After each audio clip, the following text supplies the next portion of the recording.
बिस्मिल्लाहिर्रहमानिर्रहीम। लाखों करोड़ों दुरूदो सलाम मोहम्मद मुस्तफ़ा सल्लल्लाहु अलैहि वसल्लम और आले मोहम्मद पर। मैं हूं उमर दराज गोंदल।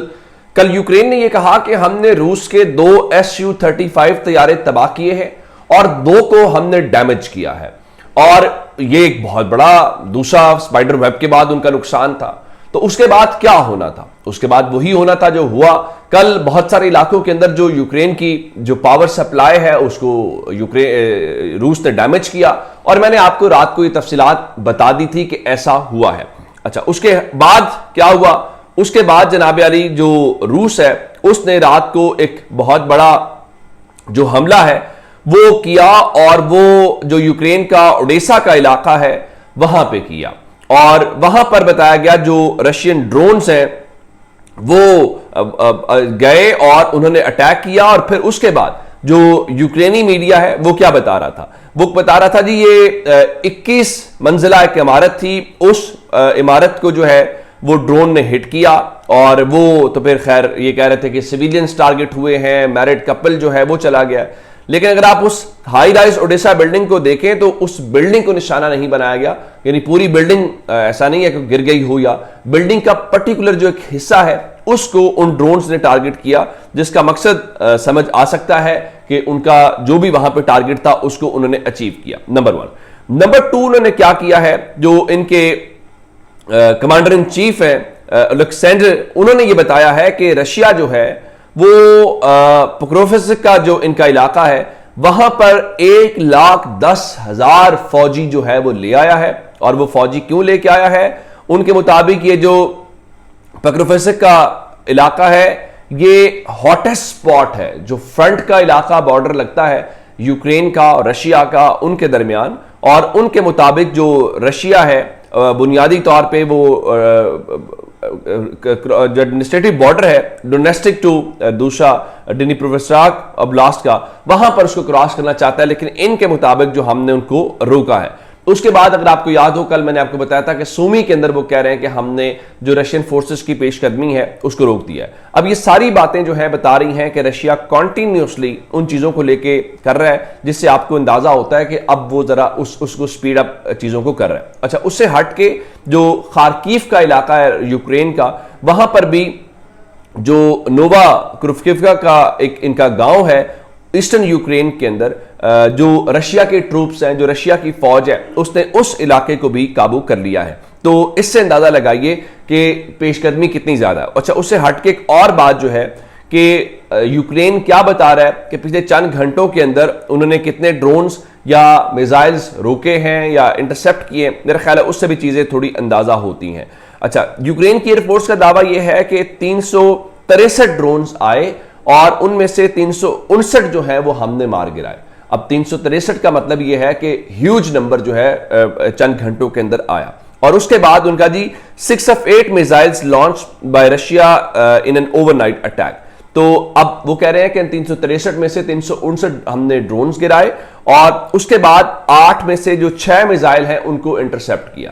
तो अब अगर वो 7 ड्रोन्स और मिसाइल दोनों चीजें लेके चल रहे हैं तो मेरा ख्याल है वो इस चीज को लेके उसमें तेजी लेके आ रहे हैं। और उसकी वजूहात क्या है? उसकी वजूहात एक बार फिर वही हैं कि ट्रंप जो है वो एक बार फिर रात को जब मीडिया से बात कर रहे थे तो इस हवाले से बात कर रहे थे, और फिर खासकर जो वो शाहिद ड्रोन्स हैं जो ईरानियन साख्ता हैं उस चीज को लेकर जो यूक्रेन की गवर्नमेंट है उसने जी जो रशियन इंडिविजुअल्स हैं उनके ऊपर पाबंदियां लगाई हैं, जो चाइनीज कंपनीज हैं उनके ऊपर लगाई हैं, क्योंकि जो शाहिद ड्रोन्स हैं वो काबू नहीं आ रहे और वो परेशानी का बायस बने हुए हैं। रात को ट्रंप से ये पूछा गया है कि क्या आप इस बारे में सोच रहे हैं कि जो पैट्रियट मिसाइल्स हैं वो आप यूक्रेन भेजें? क्या आपने इस बारे में जो है वो अपना जहन बना लिया है? तो ट्रंप ने एक ही जवाब दिया कि आई मे, यानी मैं भेज सकता हूं या मैं इस बारे में फैसला कर सकता हूं, लेकिन वो कब फैसला करेंगे इस बारे में उनको अभी तक कोई अंदाजा नहीं है वो करेंगे क्या। और दूसरी जानिब 2 बातें, एक बल्कि 3 बातें हैं। नंबर 1 बात तो ये है कि रशिया की जो ड्रोन प्रोडक्शन है वो बढ़ गई है। अगर वो ड्रोन्स इतने भेज रहे हैं तो उसने अपनी कैपेसिटी को इन्हांस किया है। और इत्तलात ये हैं कि अगर मई के महीने में देखा जाए तो बाकी महीनों की निस्बत तो उसमें तकरीबन 17% का इजाफा हुआ है और ये पिछले महीने से ज़रा ज़्यादा था। अच्छा, ये रशिया जो ड्रोन्स की अपनी कैपेबिलिटी है उसको बढ़ा रहा है, तो दूसरी जानब जो यूक्रेन है उसकी तो पूरी की पूरी सिचुएशन ही ड्रोन्स के ऊपर डिपेंडेंट है।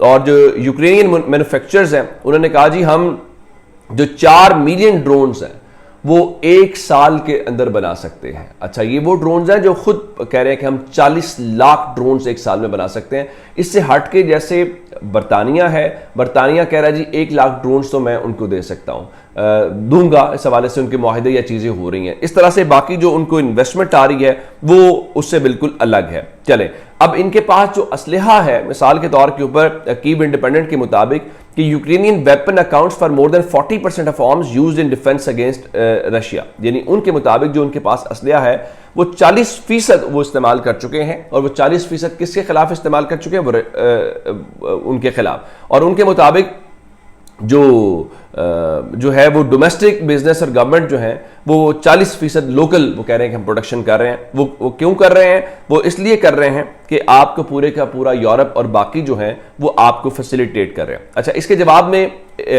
रूस क्या कर रहा है? रूस को फिर क्या उनको प्रोडक्शन बढ़ानी चाहिए जब वो कह रहे हैं कि सिर्फ मई के महीने में हमारे 17% ड्रोन्स की प्रोडक्शन बढ़ी है। लेकिन दूसरी जानिब एक ऐसा ऐलान जब ऐसे में कि पूरा यूरोप इस बात के ऊपर हो कि, और ट्रंप भी कह रहे हूं कि आप अपनी जीडीपी का 5% जो है अपनी मिलिट्री स्पेंडिंग करें या डिफेंस के ऊपर लगाएं, तो ऐसे में रूस ने यह ऐलान किया है और पुतिन ने यह कहा है कि 2026 के शुरू से जो उनका मिलिट्री स्पेंडिंग है उसके अंदर वो कटौती कर रहे हैं। अब इसमें क्या वो कटौती कर सकते हैं? ऐसे में जब उनकी यूक्रेन के अंदर जंग लगी हुई हो, क्या ये पॉसिबल है कि आप जंग के अंदर हों और आप अपने फौजी अखराजात को कम कर दें? नंबर 1। नंबर 2, जिस तरह वो कह रहे थे कि रशिया को लेकर बहुत सारे लोग जो हैं वो अर्न करना चाहते हैं, तो लेट देम अर्न, उनको कमाने का मौका दिया जाए। तो अब क्या ये साइकोलॉजिकली वो उनको कह रहे हैं कि भाई मैं आपका खर्चा भी करवाऊंगा? ये भी एक तरीकाकार होता है ना कि दुश्मन को आप उस लेवल पे ले जाएं कि वो चीज़ें करें, लेकिन अपनी जो अखराजात हैं या अपनी चीज़ें हैं उनको वो कम कर रहे हैं। तो मेरे ख्याल से ये हमें सूरत हाल का अंदाज़ा होता है। और उसमें 1-2 बातें और हैं, और उसमें ख़ासकर जो लिथुआनिया के हवाले से है कि उन्होंने यूएन सेक्रेटरी जनरल को जो है वो एक लिखा है और उसमें उन्होंने बताया है कि जो माइंस से मुतल्लिका एक ट्रीटी था उससे वो विड्रॉ कर रहे हैं। और दीगर भी जो ममालिक हैं जो उनके इत्तेहादी हैं आसपास के, मसलन एस्टोनिया है, दीगर वो ऑलरेडी कर चुके हैं, तो इन्होंने भी उस क्लब को ज्वाइन कर लिया है। और ये उसकी वजह क्या बताई गई है? उनका जी, Putin Russia is the greatest long term existential threat to Europe, it wages war to achieve political goals, undermine stability through sabotage and preparing for prolonged confrontation. अब जब वहाँ पे ये सदर कहें उनके कि जनाब ये कम से कम 3 साल तो जंग खत्म होती हुई दिखाई नहीं दे रही, तो लग रहा है कि यूरोप के अंदर अब एक बार फिर मिलिट्री स्पेंडिंग से अलावा वो चीज़ें होती हुई दिखाई दे रही हैं, जिससे फ्यूचर एक बिल्कुल अलग होगा। और अब वो ये भी इसमें यही कह रहे हैं कि प्रोलॉन्ग कन्फ्रंटेशन, कि वो सिलसिला लंबा चलेगा, कितना चलेगा ये अभी कहना कुछ कबल अज़ वक्त होगा। अपना बहुत सारा ख्याल रखिएगा। खुदा हाफिज़।